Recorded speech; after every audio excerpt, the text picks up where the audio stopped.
Guys, good morning. Um, so I wasn't planning on doing a YouTube video today, but based on um,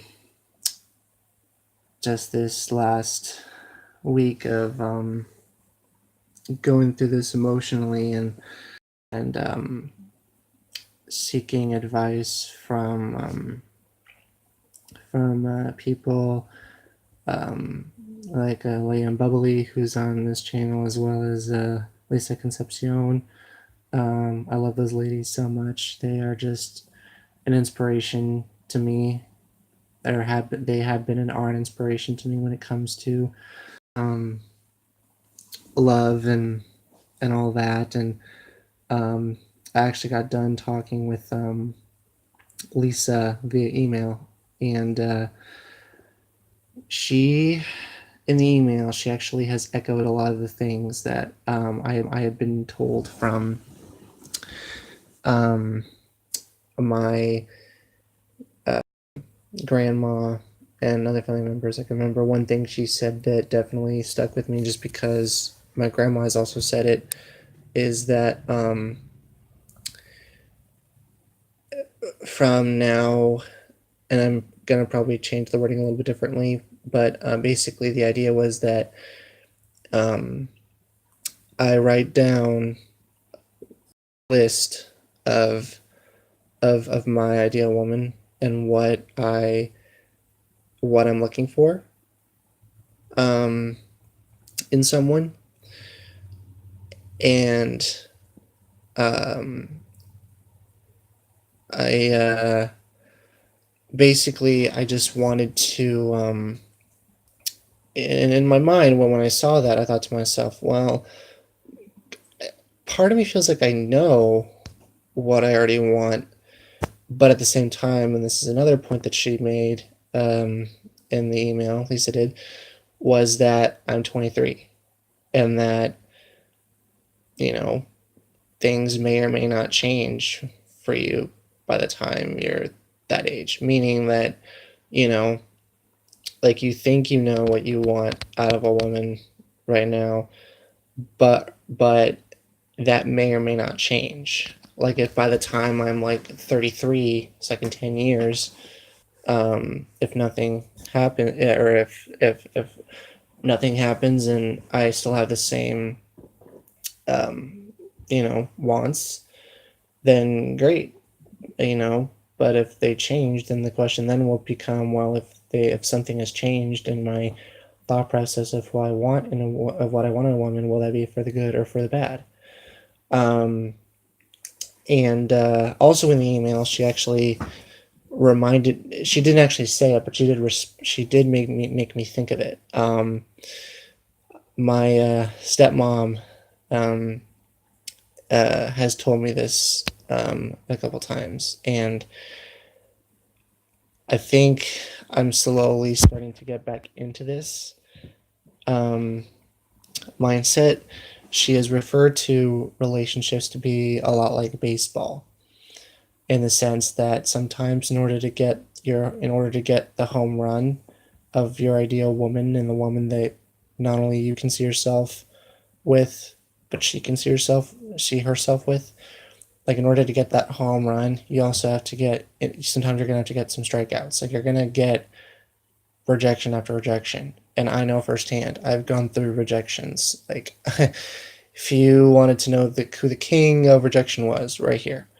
But the one thing that I've been, it's been hard, but I definitely believe that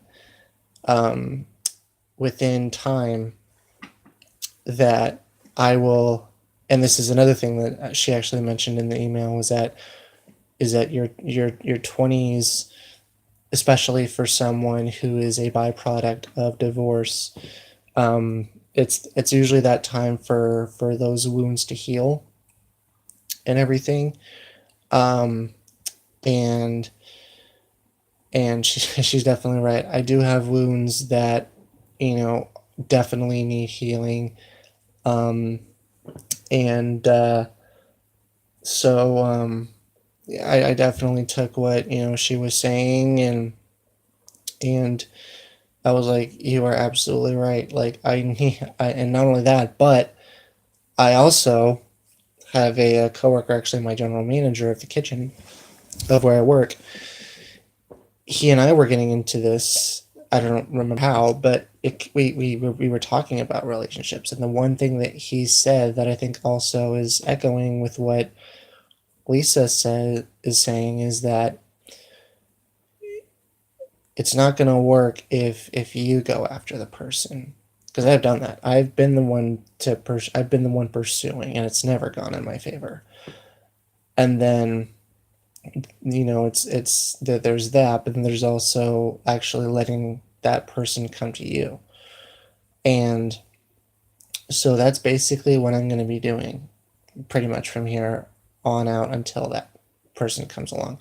And is it going to be hard? Absolutely. Like, I'm human just as much as everybody else. There's always going to be, that there's always going to be certain times where I'll be tempted to give into hopelessness, or to give into, you know, um, not wanting to be patient, that kind of thing.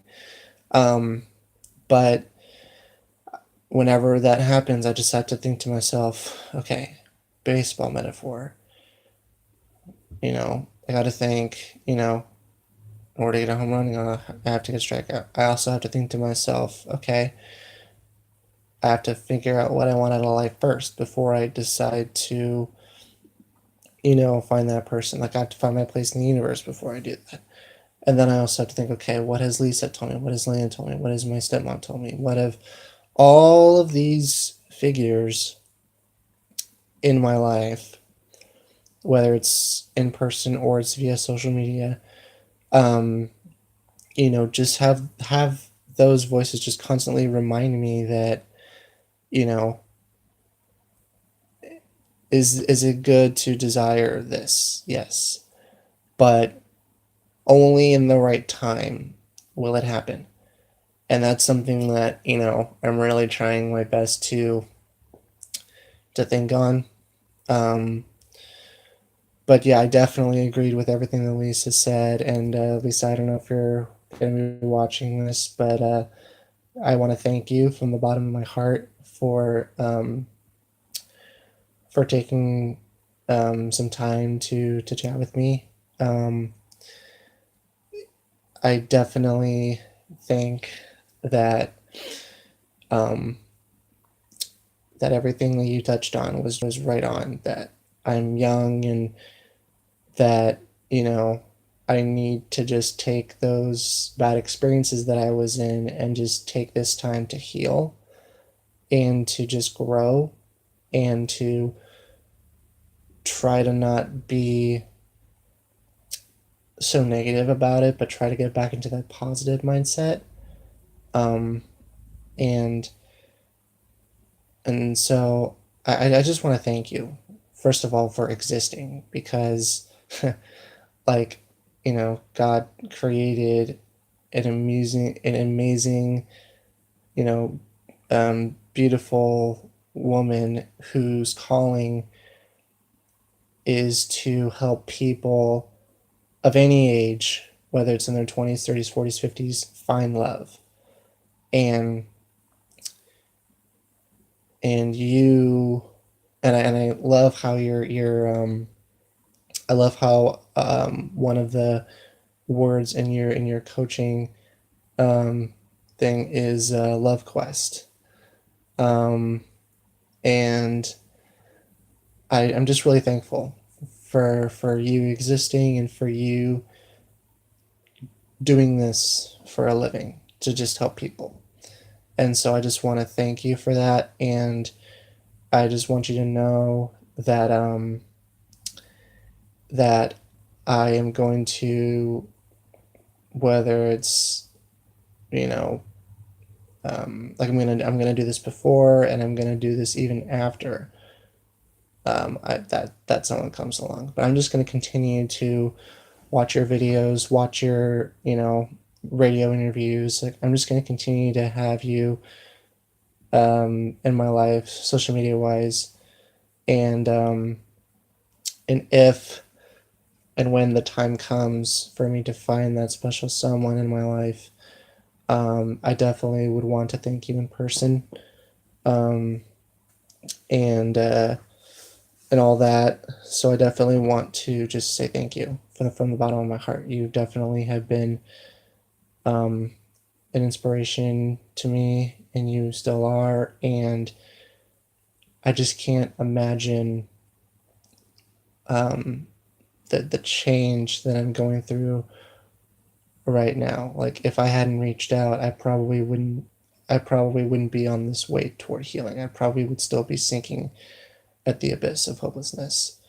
So I just want to say thank you, Lisa, and continue doing what you're doing. It's amazing, and you are going to do great things, and you are doing great things. So please don't stop this. Just keep on doing this until your time on this earth is done, which hopefully won't be for a while, but still, you know what I mean. But yeah, so that's on the love. Now, there is more to me as of late besides love that's going on. Or not love, but just trying to get back to that positive mindset. Anyway, there's more that has happened. Um, the sorry, I had a notification. The One of the things that's going on is that I'm moving again. Yay, nomad.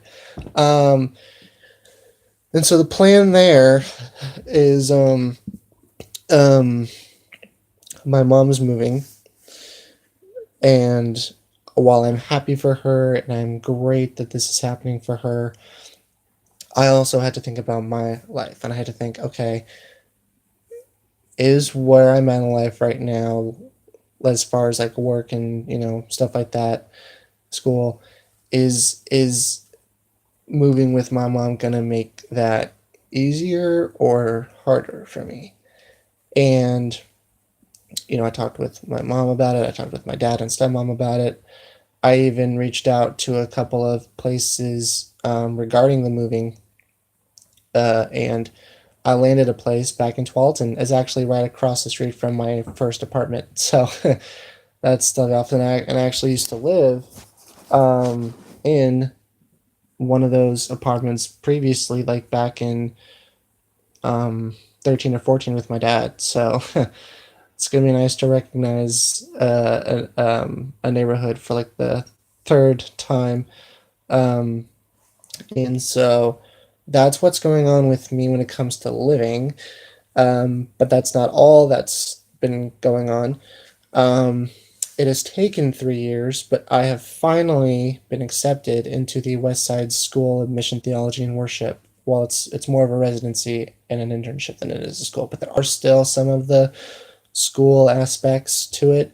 Um, for those of you who don't know what it is and want to know, basically it's this 9 month program where there are 2 days, as far as I know, there are 2 days of the week in which you are required to be there, and then all the other things that happen throughout the week, they're pretty much hit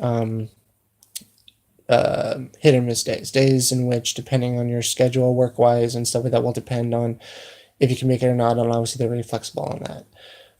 But basically, the plan is to do that for 9 months, and as you're doing it, raise money so that when that 9 months is up, you then spend 2 months either going to another state or to another country and sharing what God has been doing in your heart. And it's taken 3 years, but I finally got in, and I actually remember both in the interview and also when I got the acceptance letter email that they can get a sense that God is doing something in my life. One of which is healing. I mean, gonna go back to the thing, like, there's been a lot of stuff happening that has happened, you know, and whether it's recently or years ago that I'm, still trying to, that I want to get healing from. Um, and they said that this is one of the things that people come here for, is for that healing. Um, and yeah, so I'm definitely excited for this. The only thing now that it's not really a worry, but it's now the next step is to um, figure out the finances for it. Now I'm really hoping that I can get into I can get a scholarship um, through them. If that's what's going to happen, great. If not, then I'm going to just have to just bust my ass to work to make up the money. Um, and obviously, I would pay half at the beginning of the year, and then the second half by Christmas or before Christmas. Um, and there's a couple reasons why I wanted to do this school. First, well, it's not the first reason, but it's the second reason. One of those reasons was healing. I definitely felt like that was a place where I just wanted to meet new people, get reacquainted with people I already knew, and just get healing for my life. But the other reason why I wanted to go was because I have been trying to figure out what my purpose and my calling is in life. And over the last, year or so, I've been getting all of these different signs, and also um, uh, mm, um, not so much desires, but more of just like things that I'm passionate about, like book reading, and I'm passionate for people, but don't know exactly what that avenue is. Have ideas for a book myself. In fact, I actually am. I'm taking a break just because of moving, but I'm about soon to start a writing process for a book that I actually have had ideas about for a while. Um, and then all those other different elements, and I'm just wanting to see if those are any way connected and everything. And I'd imagine so, just because considering that when I signed up for two of the branches of the school, which is what you're supposed to do, I signed up for mission and theology because, especially, both of those are very intriguing to me, especially theology, just because I'm surrounded by a lot of different kinds. And so, yeah, and then on top of that, to help kind of make ends meet when it comes to the school financially, but also to kind of help me get back on my feet financially, get back to saving money and everything, is I'm going to be trying to find a second job in the Tualatin area, hopefully, and also somewhere in Tualatin and in the morning. Um, so yeah, that's my plan for the next um, while. So yeah, if you just want to keep me in your prayers and all that, and with that, I will end the video. And it was nice getting back on here and talking to you guys and kind of sharing my heart with you guys. And hope you guys are having a great rest of your week. If you got something you want to, you know, um, share with me on what's going on in your life, you can feel free to comment below here. And yeah, so hope you guys have a good rest of your week, and we'll talk to you guys later. Rum rum.